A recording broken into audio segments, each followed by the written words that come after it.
అధ్యాయం 4 భాగాలు 12 నుంచి 14 వరకు. శ్రీ విష్ణువును భృగు మహర్షి శపించటం, భృగు మహర్షి తన పత్నిని జీవింపచేయటం మరియు శుక్రాచార్యుడు తిరిగి రావటం. వ్యాసుడు ఇట్లనెను: భృగు మహర్షి తన పత్ని మరణం చూసి ఆగ్రహావేశాలయ్యెను. దేహము ఆవేశంతో వణికిపోయింది. శ్రీ విష్ణువు ముందరికి వచ్చి, నీవు శుద్ధ జ్ఞానివి, బ్రాహ్మణ స్త్రీని సంహరించడం అవాంఛనీయం. సత్వగుణవంతుడువని సమస్తులకు తెలుసు. బ్రహ్మ రజోగుణవంతుడు, శంకరుడు తమోగుణవంతుడు. అందువలన నీవు తామసికుడివి. అమాయకురాలైన స్త్రీని సంహరించటం వాంఛనీయం కాదు. అందువలన నీకు శాపం ఇస్తున్నాను. నీవు ఇంద్రుణ్ణి రక్షించటానికి నా పత్నిని సంహరించావు. అందువలన భూమి మీద అనేక అవతారాలు తీసుకుంటూ వివిధ గర్భాలలో అనేక బాధలు అవమానాలతో జన్మించుగాక అని శాపం ఇచ్చెను. అందువలన శాపంతో శ్రీ విష్ణువు భూమి మీద సమయానుకూలంగా జన్మించుచుండెను. రాజా జన్మేజయుని సందేహము. భృగు మహర్షి తన పత్ని మరణాంతరము గృహస్థాశ్రమము ఏ విధంగా నిర్వర్తించెను అనే సందేహము అడిగెను. వ్యాసుని సమాధానము. ఆవేశంతో శ్రీ విష్ణువును శపించిన తరువాత భృగు మహర్షి తన పత్ని శిరస్సును తన భుజం మీద ఉంచుకుని, దేవి, నిన్ను శ్రీ విష్ణువు సంహరించును, కానీ నేను నీకు మరలా ప్రాణం పోస్తాను. నాకు జ్ఞానం తెలుసు. నేను శుద్ధమైన జీవితం గడుపుతున్నాను. నా యొక్క సహజీవనంతో దేవిని పొందగోరుచున్నానని పలికెను. ఇది సత్య పరీక్ష. దేవీ దేవతలందరూ నా శక్తులకు సాక్షి. ఆమె దేహంపై మంత్రజలమును చల్లి ఈ విధముగా అనెను: నేను నీతిమంతుడిని, సద్గుణవంతుడిని, సత్యవంతుడిని, వేద అభ్యాసకుడిని, సత్య తపస్వికుడిని అయినచో నీవు నా జీవితంలోనికి తిరిగి రాగలవు అని పలికెను. వ్యాస మహర్షి ఇట్లనెను: జలమును తన పత్ని శరీరం పైన చల్లగానే ఆమె మందహాసస్మితురాలే లేచెను. ఆమె ముఖము వర్చస్సుతో నిద్ర నుండి మేల్కొన్న విధంగా ఉండెను. సమస్తకులు వారిరువురికి ఆశీస్సులివ్వగా ఇంద్రాది దేవతలు ఆ అద్భుతమును వీక్షించుచుండెను. భృగు మహర్షి తన శక్తిని తిరిగి తెచ్చుకొనెను. శుక్రాచార్యుడు మంత్రసిద్ధిని పొందుటకు ఘోరమైన తపస్సును ఆచరించుచుండెను. వారిని పొందినచో ఏమి చేయలేమని ఇంద్రుడు తలచెను. దీనితో ఇంద్రుడు నిద్రలేని రాత్రులు గడుపుచుండెను. మెరుపు ఉద్దేశం కలిగిన తన పుత్రిక జయంతి చెంతకు వెళ్ళి, పుత్రిక, శుక్రాచార్యుడు అత్యున్నత తపస్వి. నేను నిన్ను అతనికి ధారాదత్తం చేస్తున్నాను. ప్రియపుత్రిక, నీవు వెళ్ళి అతనికి పరిచర్యలు చేయము. దయచేసి ఏదో ఒక విధముగా అతనిని నీ యొక్క ఆధీనంలోకి తీసుకుని ఈ కార్యమును నిర్వర్తించు. ఆమె సుందరవతి, వినయ సంపన్నురాలు. ఆమె శుక్రాచార్యుని ఆశ్రమునకు వెడలగా అతను కఠినమైన తపస్సును ఆచరించుచు పొగను పీలుస్తూ కనిపించెను. తన పితృవాక్యంను జ్ఞాపకం చేసుకుని మునికి సపరిచర్యలు ఆరంభించి అరిటాకును తుంపి ఆయనకు చామరగా వినియోగించి, అంతేకాక సువాసన కలిగిన చల్లని జలమును అతన్ని చెంత ఉంచెను. సూర్యకిరణాల వేడి నుంచి రక్షణగా వస్త్రంతో కూడిన నీడను కలిగించెను. ఒక భార్య వలె పరిచర్యలు చేయుచుండెను. శాస్త్రానుసారంగా పండిన పండ్లను, మధురమైన తీపి పదార్థాలను తీసుకుని వచ్చెను. బొటన వ్రేలు, చూపుడి వేలు మధ్యలో కుషాదర్పాలను ఉంచుకొనెను. ఆమె భయపడకుండా, అలికిడి చేయకుండా, తపస్సును భంగపరచకుండా సేవ చేస్తూ కోపావేశాలు లేక పరిపూర్ణంగా బ్రహ్మచర్యంతో ఉండెను. మృదువానితో మధురమైన పాటలను పాడుచుండెను. ఉదయం మేలుకుని నిరంతరం జలమును సిద్ధం చేయుచుండెను. ఈ విధముగా అతనికి ఆమె చేసిన సేవలతో 1000 సంవత్సరాలు గడిచెను. తపస్సు సంపూర్ణంగా అవ్వగానే శ్రీ శంకరుడు ప్రత్యక్షమై, విశ్వంలో శాశ్వతంగా ఉన్న వాటిల్లో నీవు అత్యున్నతుడివి. అంతేకాక వీటిని జయించిన వాడివి. ఏ జీవి కూడా నిన్ను సంహరించలేదు. అన్నింటిపైన అధిపతివి. బ్రాహ్మణుల్లో ఉత్తమనువుగా పరిగణింపబడతావు అని శంకరుడు అదృశ్యమయ్యను. శుక్రాచార్యుడు జయంతితో, ఓ సుందరి, నీవు ఎవరు? నీ మాతాపితలు ఎవరు? నీ అభ్యర్థన ఏమిటి? ఎందువలన ఇటువంటి కష్టతరమైన జీవితమును ఎంచుకున్నావు? నీ కోరిక ఏమిటి? నీ ఉద్దేశం తెలియచేయమని నీ నేత్రాలు అందంగా ఉన్నాయి.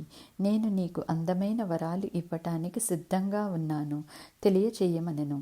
దీనిని విన్న జయంతి హృదయము ఆనందించెను. స్వామి, మీ శక్తులతో నా యొక్క అభ్యర్థనను గమనించండి. అవును, నాకు తెలుసు, కానీ నీ యొక్క అభ్యర్థనను నీవే తెలియచేయమని అనెను. నన్ను రక్షించినావు, నీ కోరిక అనుసారంగా వరమును ప్రసాదిస్తాను అని శుక్రాచార్యుడు పలికెను. బ్రాహ్మణుడా, నేను ఇంద్రుని పుత్రికను జయంతి. నా యొక్క నామధేయము నా పితృడు నన్ను నీకు దారదత్తం చేసెను. దయచేసి నన్ను స్వీకరించండి అని పలికెను. 10 సంవత్సరములు ఇచటనే నీవు నివసించుము. ఈ విధముగా అన్న తర్వాత ఆమె చెయ్య పట్టుకుని తన గృహమునకు గైకుని పోయెను. ఆమెను వివాహం చేసుకుని సహజీవనం చేస్తూ ఉండెను. మాయా ప్రభావం చేత దీనిని కూడా గమనించకుండా శుక్రాచార్యుడు సంసారంలో మునిగిపోయెను. శుక్రాచార్యుడు తపస్సును విజయవంతంగా పూర్తి చేశారని, శంకరుని అనుగ్రహం కలిగినదనే వార్త దానవులను ఆనందింపచేసింది. వారి ఆశ్రమమునకు చేరగానే అచ్చట శుక్రాచార్యుడు జయంతితో కూడి ఉండెను. స్వేచ్ఛగా సంచరిస్తున్న వారిని చూసి ఆశ్చర్యపోయి నిరాశపడెను. ఇంద్రుడు బృహస్పతిని కలిసి తదుపరి కార్యము సంప్రదించగా శుక్రాచార్యునికి మాయ వలన ఎవరిని కూడా గమనించలేకపోతుండెను. శుక్రాచార్యుని వేషధారణలో బృహస్పతి దానవుల వద్దకు వెడలడానికి సిద్ధమయ్యెను. దానవులు శుక్రాచార్యునిగా బృహస్పతిని భావించి ఆహ్వానించిరి. తాను మంత్రోపదేశం పొందానని, శంకరుని గురించి తపస్సు ఆచరించాలని చెప్పెను. దీనిని విన్న దానవులు అమితానందంలో ఉండిరి. జన్మేజయుని సందేహము. ఓ తపస్వి, శుక్రాచార్యుడి వలె బృహస్పతి ఏ విధంగా సంభాషించెను? వ్యాసుడు ఇట్లనెను. శుక్రాచార్యుని వలె మాయలు చేయడంతో బృహస్పతి మీద ఎటువంటి సందేహము లేకుండా దానవులు అంగీకరించెను, సంపూర్ణంగా నమ్మెను. దానవులు అతి స్వార్థపరులు, దురాశపరులు, అజ్ఞానులు. 10 సంవత్సరాలు పూర్తి అవ్వగానే దానవుల గురించి శుక్రాచార్యుడు ఆలోచించెను. వారంతా ఎంతో ఆతృతతో వేచి ఉన్నారు. నేను వారికి సవ్య మార్గమును చూపి వారి భ్రమలను తొలగించాలి అని అనుకొనెను. సుందరి, నేను 10 సంవత్సరాలు నీతో సహవాసమును చేశాను. నా భక్తులకు దానవులు వేచి చూస్తూ ఉంటారు. తప్పక వెళ్ళి వారికి మార్గం చూపించాలి. వీలైనంత త్వరగా తిరిగి వస్తాను అని శుక్రాచార్యుడు తెలిపెను. జయంతికి నియమములు తెలుసు. పతి నిర్ణయాన్ని ఆటంకపరచకుండా ప్రశాంతంగా పంపించెను. శుక్రాచార్యుడు దానవుల దగ్గరికి వెళ్ళగానే అచ్చట బృహస్పతి కూర్చుని ఉండెను. చుట్టూ దానవులు కూర్చుండెను. వారికి అపసవ్య నియమాలు, ఆచారాలను బోధించుచుండెను. శుక్రాచార్యుడు ఆశ్చర్యపడెను. బృహస్పతి తన పట్ల శత్రుత్వం కలిగి ఉన్నాడని శుక్రాచార్యునికి తెలుసు. దానవులను అపసవ్య మార్గంలో తీసుకుని వెళుతున్నందుకు ఆశ్చర్యపడెను. దురాశ పాపానికి మూలము, తుచ్చమైనది. ఇటువంటి అసత్యపు వాక్కులతో వారిని మార్చటానికి ప్రయత్నిస్తూ ఉండెను. ధర్మంపై అధికారిగా పరిగణించబడే వ్యక్తి, దేవతల గురువు ఈ కుట్రలో భాగమయ్యెను. ఇది కూడా దురాశే కదా. మనస్సు అశుద్ధ కోరికలతో నిండిపోయింది. అందువలన బృహస్పతి అవాంఛనీయమైన చర్యకు పూనుకొనెను. ఇంతటి తపస్వి అయ్యి నా శిష్యులను మోసగించుచుండెను. ఇది సహించరాదని శుక్రాచార్యుడు భావించెను. శుక్రాచార్యుడు మందస్మిత ముఖముతో దానవుల దగ్గరికి వెళ్ళి, దానవుల్లారా, మిమ్మల్ని బృహస్పతి అపసవ్య మార్గంలో నడిపించుచున్నాడు. ఏ విధంగా ఆయనను నమ్మారు? నేను శుక్రాచార్యుని, మీ యొక్క గురువుని. ఆయన దేవతల గురువు బృహస్పతి. ఇచ్చట చేరి మీకు అపసవ్య నియమాలను చూపించుచుండెను. ఆయన ఉచ్చులో పడ్డారు. మీరు ఆయన్ను వదిలి నన్ను అనుసరించమని అనెను. దీనిని విన్న దానవులు శుక్రాచార్యులు మరియు బృహస్పతి వంక పరిపరి విధాలుగా చూసెను. ఇద్దరి పోలికలు ఒకే విధంగా ఉండగా ఆశ్చర్యపోయి గందరగోళంలో పడెను. శుక్రాచార్యుని రూపంలో ఉన్న బృహస్పతి నూతన రూపధారి అయి బృహస్పతి వచ్చెను. నావలే వచ్చి మిమ్మల్ని సందిగ్ధంలో పడవేయుచుండెను. ఆయనను నమ్మకండి. శంకరుడి నుంచి మంత్రంను పొందినాను. దానిని మీకు బోధిస్తాను. దీనితో దేవతలు అపజయులు అవుతారు. నేను వాగ్దానం చేస్తున్నాను. అని నమ్మపలికెను. బృహస్పతి వాక్కుని నమ్మి శుక్రాచార్యునిపై అసహనంతో శుక్రాచార్యుని వెళ్ళిపొమ్మెనను. దానవులు మూర్ఖులు, బుద్ధిహీనులు నిజమైన గురువును అగౌరవపరచును. శుక్రాచార్యుడు ఆగ్రహం అయ్యెను. నా యొక్క విజ్ఞప్తిని మీరు తిరస్కరించారు కావున మీరు అతిపెద్ద విపత్తును ఎదుర్కొని ఓటమి పాలు అవుతారు. నన్ను అగౌరవపరిచినందువలన త్వరలో మీరందరూ కూడా బాధపడతారు. అప్పటికి మీకు ఆయన అసత్య గురువు అని బోధపడుతుంది అని శుక్రాచార్యుడు శాపమిచ్చెను.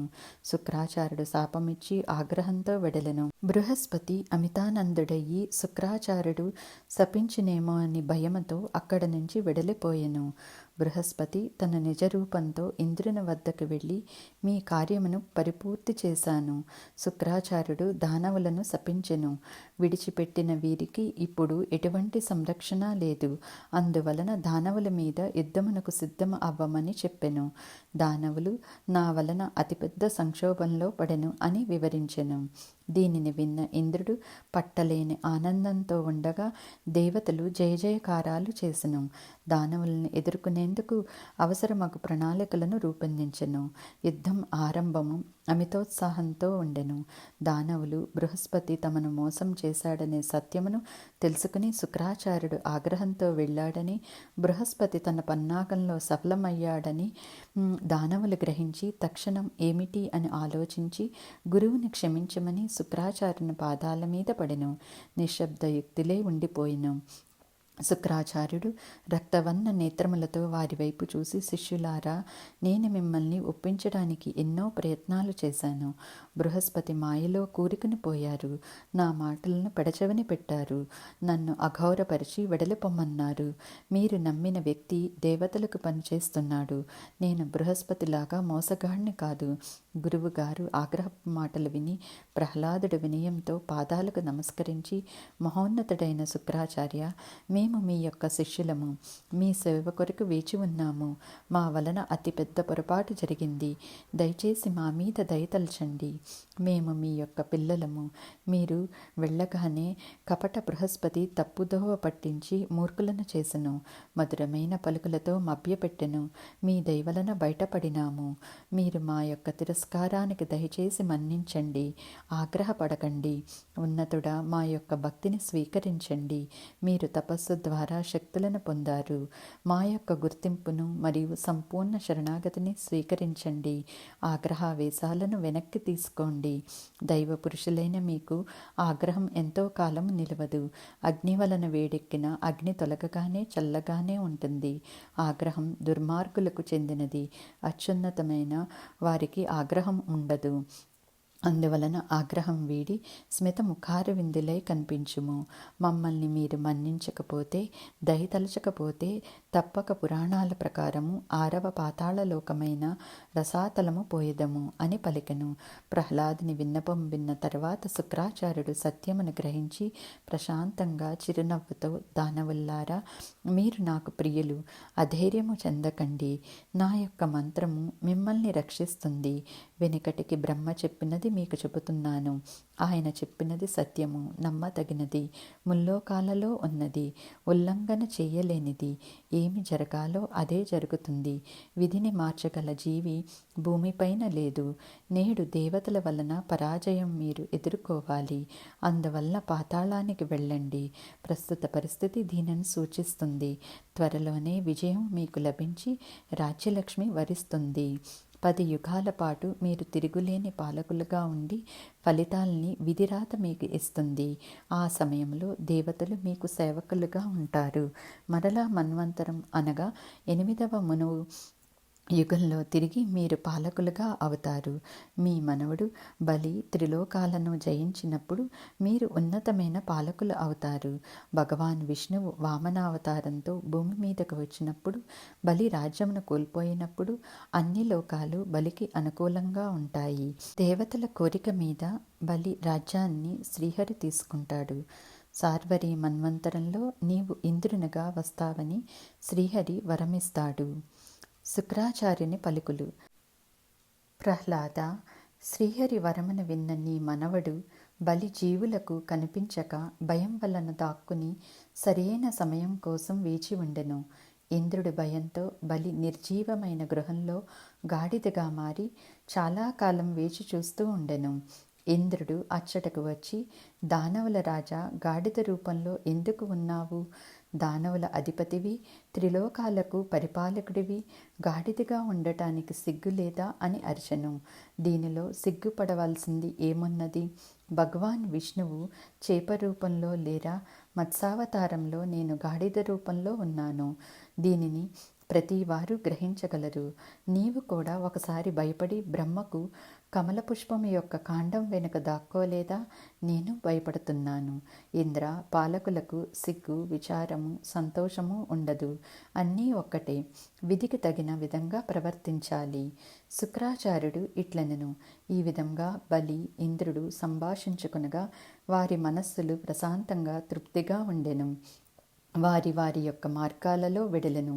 ఈ కథ ద్వారా దేవీ దేవతలు, మానవులు, దానవులు అందరూ కూడా విధి అనుసారంగా వెళ్ళవలను అని నిరూపించబడినది. అధ్యాయం 4, భాగాలు 15. దేవదానవుల మధ్య పోరు, దేవి యొక్క అనుగ్రహం. వ్యాసుడు ఇట్లనెను.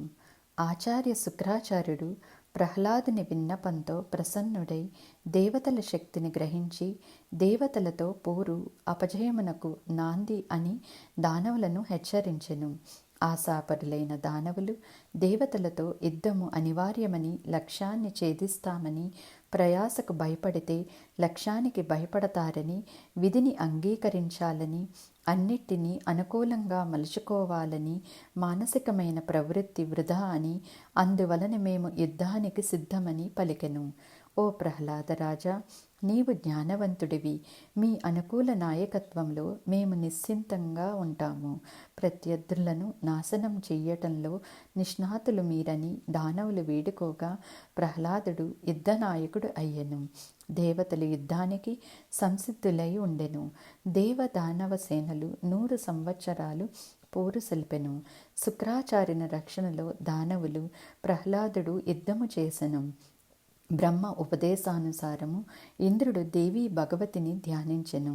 ఆమె దుఃఖ సంహారిణి, శుభప్రదాయిని, మోక్షప్రదాయిని, శరణాగత వత్సల. ఇంద్రుని స్తుతి. దేవి విజయురాలివి, మహామాయ, సమస్త సృష్టిమాత, సింహాసనేశ్వరి, త్రిశూల శంఖ చక్ర కరావల గదాధారిణి, సాధకులకు సహజ సంరక్షిణి, ఆదిమాత, మీకు మేము ప్రణమిల్లుతున్నాము. శ్రీమాత, మిమ్మల్ని సమస్త లోకాలు స్తుతిస్తున్నాయంటే అతిశయోక్తి కాదు. ఆధ్యాత్మికతలోని 6 మార్గాలు, 10 తత్వాల ఉద్భవకారిణి, ఆది బిందువు స్వరూపిణి, ఆది కుండలిని, సచ్చిత్ ఆనంద స్వరూపిణి, అగ్ని జ్వాలామాలిని, మహాయజ్ఞ ఫలభోక్త, దీప ప్రకాశినివి, మా ప్రణామములు స్వీకరించండి. మీరు పంచకోశాత్మిక అనగా శరీరంలో ఉండే పంచకోశములకు అధిపతి, ఆనందమును ప్రసాదించే పరబ్రహ్మ స్వరూపిణి, ఉపనిషత్తు స్తుతికారిణి, ఆదిశక్తి, ఆది జగదాంబ.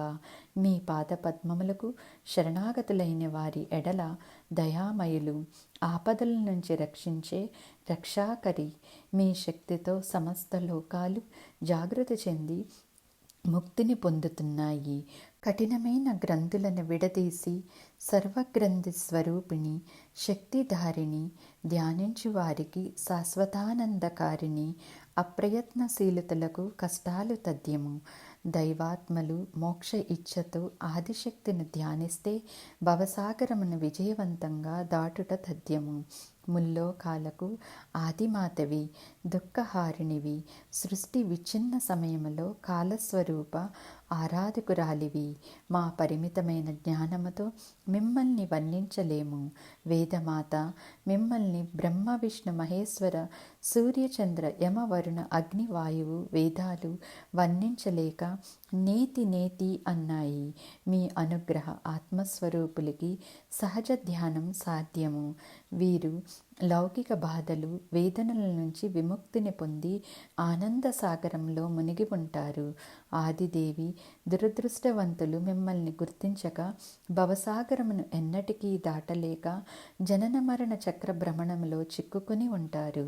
మీ యొక్క ఉన్నతమైన ఆశీస్సులతో పుణ్యాత్ములు శిరస్సు మీద చల్లని చైతన్య తరంగాలను పొందుతారు, సామూహిక ఆనందమును అనుభవిస్తారో అటువంటి వారికి సాధన, ఉన్నతమైన అధిరోహణలు సమకూరుతాయి. వీరు పూర్వజన్మలో పవిత్రమైన పూజాధికాలతో మిమ్మల్ని ఆరాధించి ఉంటారు. అంబారి ఎక్కిన రాజైన ధనవంతులైన పూర్వజన్మలో మిమ్మల్ని పూజించిన వారే. వ్యాసుడు ఇట్లనెను: ఇంద్రుని యొక్క స్తుతిని విన్నటువంటి భగవతి భువనేశ్వరి సింహాసనరూఢి, శంఖ చక్ర గదా పద్మ చతురహస్త ఆయుధరాలు, విశాల నేత్రిని, రక్తవర్ణ ఆభరణధారిణి, దైవ కంఠాహారిణి, ప్రసన్న వదన, సౌందర్య ముఖారవింద స్వరూపిణి, జగజ్జనని ప్రత్యక్షమయ్యింది. దేవతల్లారా, అధైర్యవలదు, విజయవరమును ప్రసాదిస్తున్నానని మృదువాక్కులతో అభయమిచ్చెను. జగదాంబ దుర్గా వాహన ఆగమనం చూసి అహం మధోన్ములైన దానవులు భయపడెను. కలవరపాటుతో ఏమి చేయవలనని సంభాషించుకుంటూ భగవాన్ నారాయణుని మంతనతో దేవి విచ్చేసినదని భావించెను. మహిషాసురుడు, చండముండ రాక్షసుల సంహారణ శక్తి, అర్ధనేత్రిణి, మధుకైటబుల నాశనకారిణి నేడు దానవ నాశనానికి వేం చేసినది. ప్రహ్లాదుడు వారినందరినీ పారిపొమ్మని, యుద్ధం వలదని అభ్యర్థించిన దానవులు సందిగ్ధావస్థలో ఉండెను. ఈ పరిస్థితుల్లో జగన్మాతకు ఆగ్రహం కలిగితే మనల్ని సంహరించడం తథ్యమని ముని నముచి పలికెను. జనన మరణముల విముక్తికి జగదాంబను స్తుతించి ఆమె అనుమతితో పాతాళమునకు తిరిగి వెళ్దామని ముని పలికెను. ప్రహ్లాదుడు ఇట్లనెను: నేను భక్తిపూర్వక స్తుతిని ఆరంభించదను. ఆమె మహామాయ, సృష్టి స్థితి లయ ఆమెకు క్రీడ, సమస్త లోకాలకు ఆదిమాత, భక్త సంరక్షకురాలు. ప్రహ్లాదుడు భగవాన్ విష్ణువు యొక్క భక్తుడు, అందువలన దేవిని ప్రసన్నం చేసుకునే విధానం తెలుసు. శిరస్సు వంచి హస్తముకుళితులై దేవీ స్తుతిని ఆరంభించెను. అందరికీ ఆరాధ్యురాలు, సృష్టి కంఠాహరధారిణి, మూల సృష్టి, హిరీంకార స్వరూపిణి, చలన అచలన సృష్టి జనని, సృష్టికర్త, సృష్టికర్మ, సృష్టి క్రియలకు మూల సృష్టివి దేవి, మిమ్మల్ని ప్రార్థిస్తున్నాము. సమస్త సృష్టికి మాతృకగా పిలువబడుతున్నారు. మహామాయ, దేవతలు, దానవులు మీ యొక్క సృష్టి. మరి ఎందులకు ఈ భేదభావము? మాతృమూర్తి మంచి చెడు భేదభావ ఎంచక సంతానమునకు సమానమైన ప్రేమను అందించాలి కదా. అందువలన దేవతలకు మాకు భేదభావమును చూపకండి. దానవులు ఏ విధంగా ఉన్నా వారు మీ సంతానమే కదా తల్లి. పురాణాల్లో లోకాలన్నిటికీ ఆదిమాతగా మిమ్మల్ని కొనియాడుతున్నారు. దేవతలు కూడా స్వార్థపరులే. వారికి మాకు భేదము లేదు. కానీ సంఘర్షణ తలెత్తితే అది మా యొక్క ఆధ్యాత్మిక అజ్ఞానమే. మేము మా యొక్క భార్యా బిడ్డలతో గృహస్థులుగా జతపరిచి ఉన్నాము.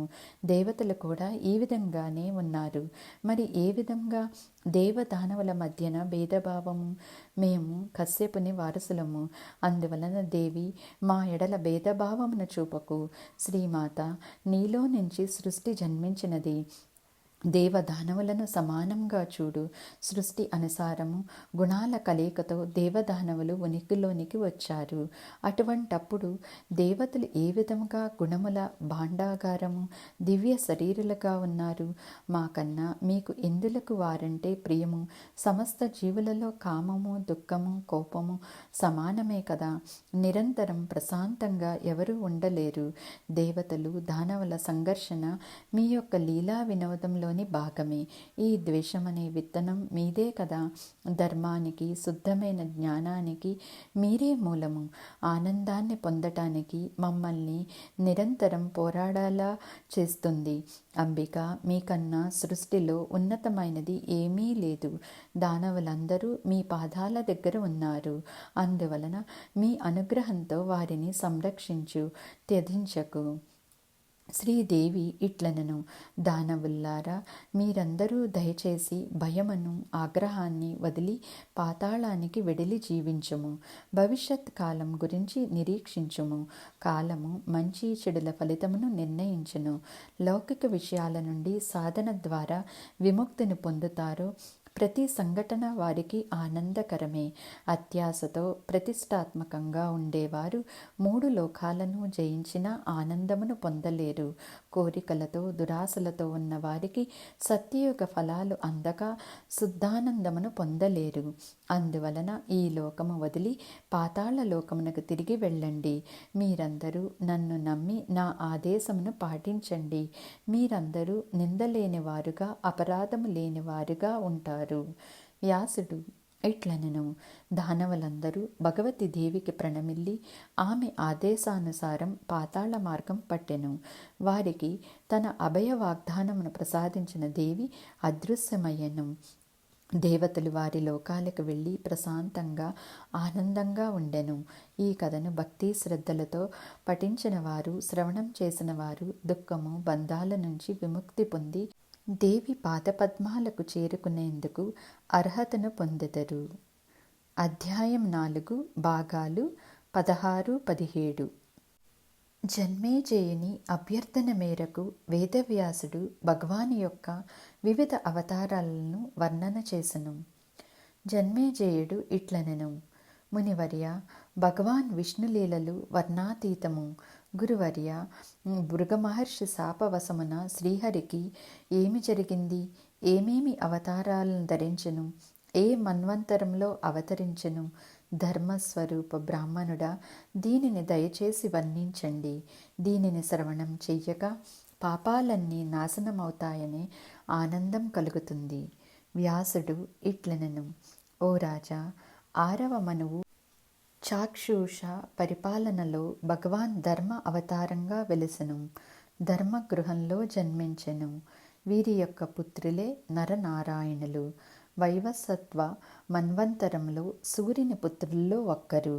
2వ చతుర్యుగములో ఒక మన్వంతరములో 4 యుగాలు ఉంటాయి. అత్రికి పుత్రునిగా అవతరించెను. ఇదే దత్తాత్రేయ అవతారము. అత్రి పత్ని అనసూయ త్రిమూర్తులైన బ్రహ్మ విష్ణు శంకరులను తన పుత్రులుగా జన్మించమని వరం కోరుకున్నది. ఆమె కోరిక అనుసారము అత్రి గృహంలో జన్మించెను. అనసూయ పాతివ్రత్యంలో ఉన్నత శిఖరాలను అధిరోహించి అందువలన బ్రహ్మ విష్ణు శంకరులు స్వయం పుత్రులుగా అంగీకరించెను. భగవాన్ విష్ణువు దత్తాత్రేయునిగా, బ్రహ్మ చంద్రునిగా, శంకరుడు దుర్వాస మహామునిగా జన్మించెను. త్రిమూర్తులకు మాతృమూర్తి అయ్యేందుకు పవిత్ర వరం అనసూయకు ప్రసాదించెను. దేవతల స్తుతి చేయటంలో 4వ చతుర్యుగంలో భగవాన్ విష్ణువు నరసింహ అవతారంగా ఉద్భవించెను. క్రింది దేహం మనిషి, పైన దేహం సింహం వలె అవతారం ఉండెను. హిరణ్యకశపుని నాశనమునకు ఈ విధమైన ఉగ్ర అవతారంను తీసుకోవలసి వచ్చెను. నరసింహ అవతారం చూసి దేవీ దేవతలు సంభ్రమాశ్చర్యాలకు గురి అయ్యెను. త్రేతాయుగము అనగా హిందూ సాంప్రదాయం ప్రకారం సువర్ణయుగంలో ప్రవర్తన నియమావళిని ఉల్లంఘించిన బలి యొక్క అహంకారమును తొలగించుటకు వామనావతారము భూమి మీద తీసుకొనెను.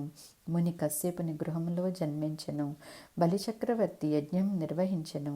శ్రీహరి వామనావతారంలో అచ్చటికి చేరి బలి రాజ్యమును ఉపాయముతో పొందెను. తదుపరి పాతాళంలో నివసించటానికి బలికి అనుమతినిచ్చెను. 19 చతుర్యుగాల్లోని 3వ యుగములో భగవాన్ శ్రీహరి పరశురాముడి రూపంలో అవతరించెను. ముని జమదాగ్ని పుత్రునిగా జన్మించెను. ఆయన చాలా శక్తివంతుడు. క్షత్రియులను అనేక మార్లు జయించెను. ఆయన పవిత్రుడు, సత్యవంతుడు, లౌకిక విషయాలను దాటినవారు, ఇంద్రియ నిగ్రహకుడు. ముని కశ్యపుని యొక్క ధర్మాన్ని భూమి మీద స్థాపించినవాడు పరశురాముడు. ఓ రాజా, త్రేతాయుగంలో రామావతారంగా శ్రీహరిగా రఘువంశంలో జన్మించెను. దశరథ మహారాజును తన తండ్రిగా ఎన్నుకుని గౌరవించెను. ఇంతకుముందు నరనారాయణుల రూపంలో అత్యంత శక్తివంతులుగా 28వ చతుర్యుగంలో 3వ యుగములో జన్మించెను. మరలా వీరే నరుడు అర్జునుడిగా, నారాయణుడు శ్రీకృష్ణుడిగా అవతరించెను. లోకంలో దుష్టశక్తుల నుంచి అవమానాలను, ఇబ్బందులను ఈ అవతారంలో ఎదుర్కొనెను. కురుక్షేత్రంలో భయంకరమైన యుద్ధము చేసెను. రాజా, ఈ విధముగా ప్రతి యుగములో భగవాన్ వివిధ అవతారాలను తీసుకునను. సమస్తమైన అవతారాలన్నీ దేవి భగవతి మార్గదర్శకత్వంలో అనుగుణంగా జరిగెను. దీనికి కారణం త్రిలోకాలు ఆమె శక్తి సంరక్షణలో ఉన్నాయి. లోకాలన్నీ ఆమె సంకల్పంతో చలిస్తున్నాయి. మానవులను తన లీలా వినోదంలో భాగంగా చేస్తుంది భగవతి. శాశ్వతమైన పరబ్రహ్మ సృష్టికి ముందే ఉండెను. ఆయన అనంత వ్యాపి, నాశనరహితుడు, నిరాకారుడు, నిరాధార రహితుడు, విశ్వవ్యాప్తి. ఆయన ఇచ్చ ప్రకారం ఆదిశక్తి త్రిగుణాలను రూపొందించెను. మరియు దీని నుంచి సమస్తమైన సృష్టి ఉద్భవించింది. ఎందుకంటే కాలము మరియు అంతరిక్షము విడిగా కనిపించెను. కానీ ఇది ఒక్కటే. ఈ యొక్క శక్తి ఆమె సమస్త సృష్టిని రక్షించెను. సమస్తమైన ప్రాణుల ఇచ్చలను పూర్తి చేయను. ప్రతి కల్పం చివర 432 కోట్ల మరియే సంవత్సరాలు ఉండెను. ఆమె అంతిమ వినాశనానికి కారకురాలు అవుతుంది. 3 రీతులలో ఆమె సృష్టిలో ఉన్నది. బ్రహ్మ, విష్ణువు, శంకరుడు సృష్టించిన వాటికి ఆమె పరిపాలకురాలు, సంరక్షకురాలు, నాశనకారకురాలు. ఆదిశక్తి రాజులకే రాజు, రఘువంశరాజు శ్రీరామునికి కూడా దిశానిర్దేశకురాలు. దానవులను సంహరించడానికి ఆమె అనేక అవతారాలను ధరించినది. అదేవిధంగా లోకాలన్నింటికి జనని. దీనిలో పుణ్యాత్ములు ఆనందమును, పాపాత్ములు దుఃఖమును పడుతున్నారు. అన్నీ కూడా ప్రకృతి న్యాయ ప్రకారం జరుగును. ఎవరూ కూడా దీని నుంచి విముక్తి కాలేరు. జన్మేజయుని పలుకులు. మునివర్య, నరనారాయణుల ఆశ్రమమునకు 3 అప్సరసులు వచ్చారన్నారు. నారాయణుడు ధ్యానములో ఉండగా అప్సరసులు వారిని ప్రభావిత ప్రయత్నాలు చేశారు కదా. నారాయణుడు వీరి వల్ల విచలితుడై శాపమివ్వటానికి సిద్ధమయ్యెను. కానీ సోదరుడు నరుడు నియంత్రించెను. కానీ అప్సరసులు ఇంద్రుని ఆదేశానుసారం ప్రలోభం చేయుచుండెను. నారాయణుడు ఏ విధంగా నిగ్రహించుకొనెను? అప్సరసులు ఆయనను తమ భర్త అవ్వమని అడిగినప్పుడు వారి స్పందన ఏ విధంగా ఉన్నది? మునివర్య, ఈ కథనం విన్నవారికి మోక్షం లభించును. దయచేసి తెలియచేయండి. వ్యాసుడు ఇట్లనెను. రాజా, ఈ వృత్తాంతమును శ్రద్ధగా వినుము. నారాయణుడు అప్సరసులకు శాపమివ్వడానికి సిద్ధమవగానే నరుడు నియంత్రించెను. దీనిని నారాయణుడు అంగీకరించి అభయమిచ్చెను. నారాయణుడు అవతారముని మరియు దైవ సాధకుడు. ఆయన ఆగ్రహం తొలగి చిరునవ్వు అనే వెలుగు వచ్చెను. మృదువాక్కుతో, సుందరి మణులారా, మేము వివాహం చేసుకోకూడదని ప్రతిజ్ఞ చేసితిమి. అందువలన మన్నించి స్వర్గానికి మళ్ళండి. జ్ఞానులు ఇతరుల ప్రతిజ్ఞలను భంగపరచరు. పుణ్యామణులారా, మా యొక్క ప్రతిజ్ఞను గౌరవించండి. నా రాబోయే అవతారములో తప్పకుండా మీ యొక్క భర్తగా ఉండెదను అని వరమిచ్చెదను. దేవతల ప్రార్థన మేరకు 28వ మన్వంతరం 3వ యుగములో భూమి మీద అవతరించెదను. మీరు వివిధములైన జన్మలను తీసుకుని నా యొక్క భార్యలుగా ఉండెదరు. రాజకుటుంబాలలో జన్మించెదరు. దీనిని పలికిన పిదప అప్సరసులు వెడలిపోయెను. స్వర్గమునకు చేరి ఇంద్రునికి జరిగిన వృత్తాంతమును విన్నవించెను. ఇది విన్న తర్వాత ఇంద్రుడు ఊర్వశి నారాయణుని స్తుతించెను. ఇంద్రుడు ఇట్లనెను. ఇంద్రియ నిగ్రహంతో తపశ్శక్తి సంపన్నులైన మునులకి ప్రణమిల్లుతున్నాను. మీ శక్తితో ఊర్వశిని అప్సరసలను సృష్టించినందులకు వందనములు. ఇంద్రుడు తన రాజకార్యములలో నిమగ్నమై ఉండెను. నారాయణుడు నిరంతరం తపస్సులో ఉండెను. వీరు ఇరువురు అర్జునుడగా శ్రీకృష్ణునిగా భూమి మీద ఉన్న దుష్టశక్తులను నాశనం చేసి భూమి భారమును తగ్గించుటకు అవతరించెను. శ్రీకృష్ణుని అవతారము వర్ణించమని జన్మేజయుడు వేదవ్యాసుని అభ్యర్థించెను. అధ్యాయం 4 భాగాలు 18-19. భూమాత భారము తొలగించమని భగవానునికి విన్నపము. యోగమాయ అభయము. వ్యాసుడు ఇట్లనెను: ఓ రాజా, శ్రీకృష్ణుల లీలలు అపురూపమైనవి, మోక్ష ప్రధానమైనవి. వినుము. ఏకీకృత ప్రభావం కలిగిన దేవి అవతారముకు కారణం ఉన్నది. ఆదిశక్తి యొక్క ఆనంద స్వరూపంతో ఇచ్ఛానుసారంగా సృష్టి ఆరంభమైనది. అనాది కాలంలో పృథ్వీ మీద పాపాలను, దుష్టశక్తుల భారమును సంపూర్ణంగా అణిచివేసినది. ఆమె వినాశకారిణి. ఒకనాడు భూమాత ఆవు రూపం ధరించి భీతితో కంటతడితో స్వర్గమునకు చేరగా ఇంద్రుడు చూసి, వసుంధర, నీ ఈ దుస్థితికి కారణమేమి? నిన్ను అవమానపరిచి క్షోభపెట్టిన వారెవరు అని అడిగెను. దేవరాజా, భయంకరమైన రాక్షసులు నా మీద దాడి చేస్తున్నారు. భరించరాని భారానికి గురి అవుతున్నాను. పాపాత్ములైన మగధలోని జరాసంధుడు, చెడి దేశమునకు చెందిన శిశుపాలుడు నా యొక్క ప్రభువులుగా తయారయ్యారు. ప్రముఖ కాశీరాజు, శక్తివంతుడైన రుక్మిణి, మహాబలి కంసుడు, నరకాసురుడు, శల్యుడు, సౌరభ ప్రభు, దుర్మార్గపు కేసి, దేనకాసురుడు, బకాసురుడు, వీరందరూ ధర్మమును విడిచి నిరంతరము ఒకరి మీద ఒకరు అవమానించుకుని యుద్ధాలు చేసుకుంటున్నారు. వీరి యొక్క పాపభారం పెరిగి మొయ్యలేక నేనున్నాను. నాలోని శక్తి హరుస్తుంది. నాకు ఏమి చేయాలో తెలియటం లేదు. ఎక్కడికి వెళ్ళాలో తెలియదు. దేవరాజా, వెనుకటికి నీవు ఎదుర్కొన్న విపత్తును నేడు నేను ఎదుర్కొంటున్నాను. శక్తివంతుడైన శ్రీహరి వరాహ అవతారము తీసుకుని సమస్యల నుంచి నన్ను బయటపడవేసినారు. ఆ సమయంలో కశ్యపుని పుత్రుడు హిరణ్యకశపుడు నన్ను దొంగలించి లోతైన సాగరంలో ఉంచెను. శ్రీ విష్ణువు వరాహ రూపంలో హిరణ్యకశపుణ్ణి సంహరించి నన్ను సాగరం నుంచి వెలుపలికి తెచ్చెను. అంతేకాక నన్ను అనేక విధాలుగా స్థిరపరచెను. లేకపోతే పాతాళంలో ఉండిపోయి నిక్షిప్తం అయ్యేదాన్ని. ఓ రాజా, పాపాత్ములైన రాజులను ఇంక నేను భరించలేను. నీకు నా శిరస్సు వంచి నమస్కరిస్తున్నాను. అంతం లేని ఈ సాగరం నుంచి నన్ను బయటపడవేయమన్నను. ఇంద్రుని సహాయంతో భూమాత శ్రీ బ్రహ్మ దగ్గరకు వెడలను. బ్రహ్మ విష్ణువు వద్దకు కొనిపోయెను. స్వర్గపు నివాసులు అందరూ కలిసి శ్రీ విష్ణువు చెంతకు చేరి వేదానుసారం స్తుతిని వినయంతో శ్రద్ధాభక్తులతో చేసెను. బ్రహ్మస్తుతి. శ్రీ విష్ణువు, మీరు 1000 శిరస్సులతో 100 నేత్రాలతో 100 పాదాలను ధరించి ఉన్నారు. దేవీ దేవతలకే ఉన్నతులు. మీ పరోపకార కృపతో అమరత్వం వరమును పొందాము. మీ ప్రకాశం విశ్వవ్యాప్తం. త్రిలోకాలలో మీ శక్తి గురించి తెలియని జీవి లేదు. మీరు సృష్టికర్త, రక్షకుడు మరియు నాశనకారకులు. మీకు అడ్డు కలిగినది, అడ్డుపడేది, అపరిమితమైనది లేదు. వ్యాసుడు ఇట్లనెను.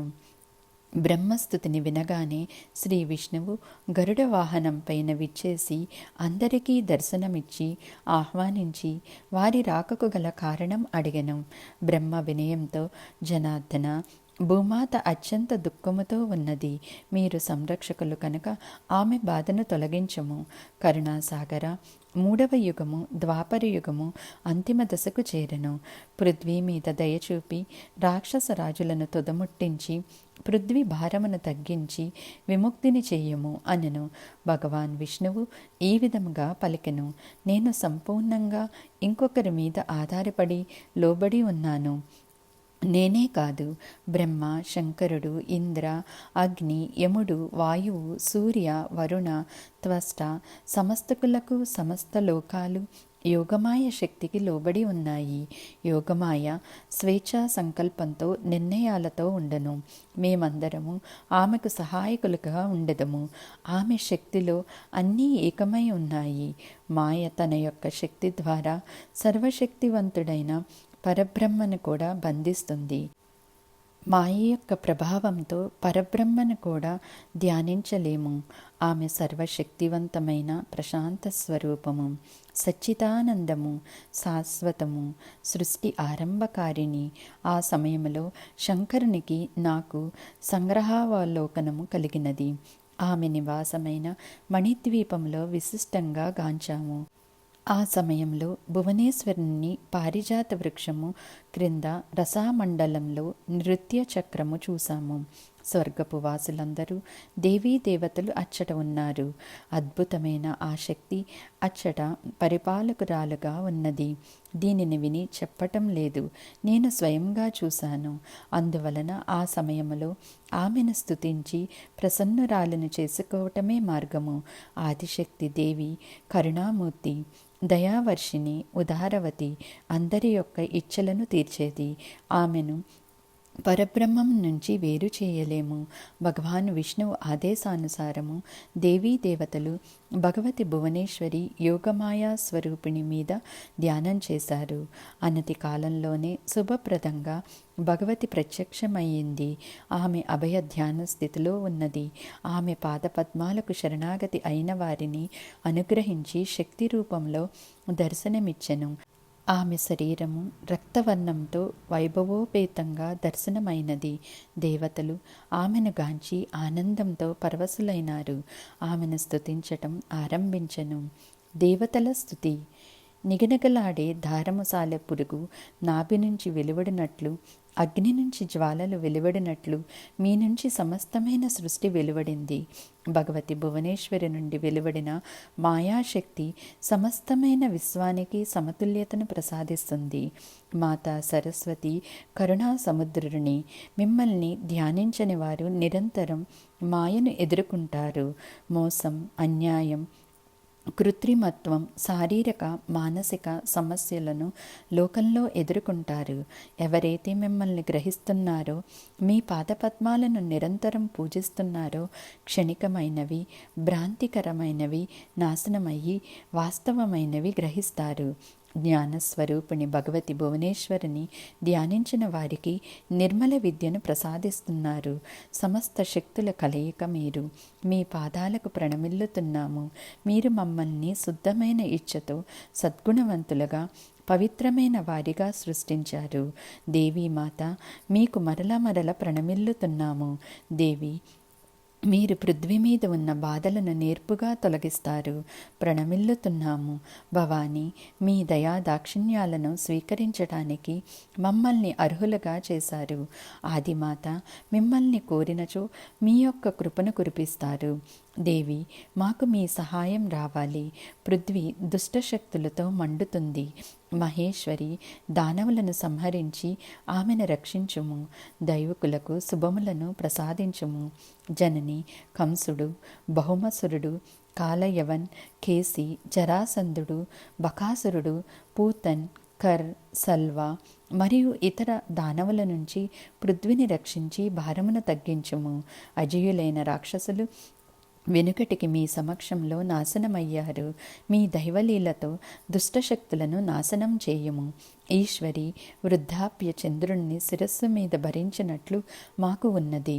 శ్రీ విష్ణువు, శంకరుడు, సమస్తమైన దేవీ దేవతలు మీ శక్తి లేకుండా చలించలేరు. శేషనాగు కూడా మీ శక్తి లేకపోతే పృథ్వీమాతకు సహాయంగా ఉండలేదు. ఇంద్రుడు ఇట్లనను, సరస్వతి లేకుండా బ్రహ్మ సృష్టి చేయలేరు. లక్ష్మి లేకుండా విష్ణువు సంరక్షకుడు కాడు. ఉమా లేకుండా రుద్రుడు లయకుడు కాడు. సరస్వతి, లక్ష్మి, ఉమా ముగ్గురు మీ యొక్క శక్తులే. మీ యొక్క సహాయంతో వారి వారి కార్యాలను నిర్వర్తిస్తున్నారు. భగవాన్ విష్ణువు ఇట్లనను, దేవి సమస్త సృష్టిని స్వతంత్రంగా స్వేచ్ఛగా రూపొందించారు. మీ యొక్క శక్తులైన సృష్టికర్త బ్రహ్మ, విష్ణువు, వినాశకారి రుద్రులకు మీరు తోడ్పాటును అందిస్తున్నారు. జగన్మాత, లోకాలలో చరాచర సృష్టి అంతా మీ శక్తితో నడుస్తుంది. దేవతల శృతికి పరవశించిన దేవీ దేవతలు పృథ్వీమాత యొక్క వేదనకు కారణమును తెలియచేయమనను. దేవతలు ఈ విధంగా పలికెను. పృథ్వీమాత దుష్టశక్తుల భారమును మోయలేకపోతున్నది. దయచేసి ఆమెకు సహాయం చేయవలను. దానవరాజులు ఆమెను పీడించుచున్నారు. ఆమె కన్నీరుతో వణుకుచున్నది. భువనేశ్వరి, మా అందరి కోరిక మేరకు ఆమెకు సహాయం చేయమని దేవీదేవతలు సమస్త లోకాల వారి విన్నపము. వెనుకటికి మహిషాసుని సంహరించారు. ఆయన శక్తివంతుడైన రాక్షసుడు. కోట్లాది దానవులు ఆయనకు సహాయం వచ్చారు. కానీ మీరు అందరినీ సంహరించారు. ఆ తరువాత శృంభ నిశుంభ రక్తబీజ చండముండ ధూమ్రలోచన దుర్ముఖ దుస్సహ వంటి దానవులను సంహరించారు. లోకమాత భరించరాని దుష్టశక్తులను నాశనం చేసి భూభారమును తొలగించండి. వ్యాసుడు ఇట్లనెను. దేవతల అభ్యర్థన విని దేవి మందస్మిత వదనముతో ప్రకాశవంతంగా గంభీరమైన ఉరుము వంటి ప్రతిధ్వనించిన వాక్కుతో, దేవతల్లారా, నేను పాక్షిక అవతారం తీసుకుని దుష్టరాజులను నాశనం చేసి పృథ్వీని రక్షిస్తానని ఎప్పుడూ నిర్ణయించుకున్నాను. దానవరాజులు పృథ్వీ మీద భయానక పరిస్థితులను సృష్టించి ఇబ్బంది పెడుతున్నారు. వీరు నా వల్ల నాశనం పొందుతారు. ఇది నా యొక్క వాగ్దానము. ఇదే ప్రథమ కర్తవ్యము. జరాసంధునితో కూడిన దానవులందరూ భరించలేనివారు. వారి సంహారం తథ్యము. శుభకార్యకులైన దేవతల్లారా, మీరు మీ యొక్క శక్తులతో కలిసి పాక్షిక అవతారంగా భూమి మీద అవతరించండి.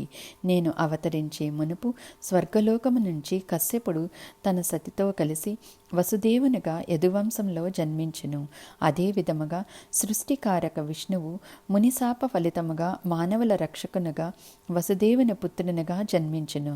అదే గోకులంలో నేను యశోదగా వస్తాను. దీనితో మీ యొక్క కోరిక తీరును. విష్ణువు కారాగారంలో జన్మించును. గోకులంలో చేర్చటానికి కావలసిన సదుపాయాలను నేను సమకూర్చెదను. దేవకి గర్భము నుండి రోహిణి గర్భంలోకి శేషును మార్చడం నా ద్వారానే జరుగును.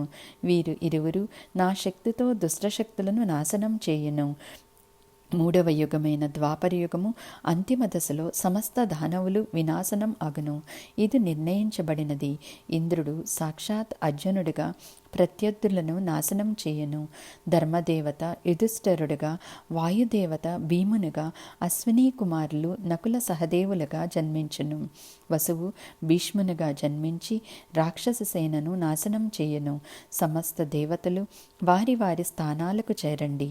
భూమాత ఇంకా భయం లేకుండా ఉండుము. ఈ విధముగా జరుగుట తథ్యము. నేను పృథ్వీ బాధను తొలగించుట తథ్యము. సమస్త దేవతలు దీనికి సమర్థులు. నా యొక్క శక్తితో సమస్తము నిర్వహించబడుతుంది. దీనిలో సందేహము లేదు. నేను కురుక్షేత్ర యుద్ధ భూమిలోకి దిగుతాను. యుద్ధశాస్త్ర ప్రకారము పోరాటాలలో నాకు ప్రావీణ్యత ఉన్నది. వాటికి అధిపతి నేనే. నేను శత్రువులను నిర్మూలించగలను మరియు దుష్టశక్తుల ధోరణిని ఎరుగుదును. ఎందుకంటే వారు ఇతరుల అధికారాలను ఆశించి వాటిని తమ సొంతం చేసుకున్నారు. అందరినీ జయించాలి అనేది వారి యొక్క కోరిక.